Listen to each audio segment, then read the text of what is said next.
Hey guys, welcome to another video. Today I'm going to show you how to add sub-bullet points in Microsoft PowerPoint. So let's begin.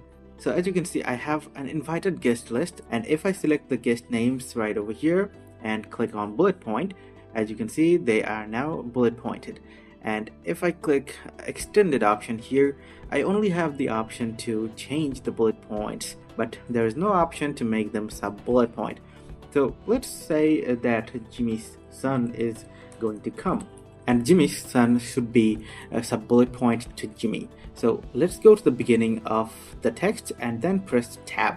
As you can see, now Jimmy's son is a sub-bullet point to Jimmy. Now let's say Jimmy's grandson is coming. So Jimmy's grandson should be sub-point to Jimmy's son, right? Now from here, if you go to the front and press tab on Jimmy's grandson, it will be sub-point to Jimmy's son.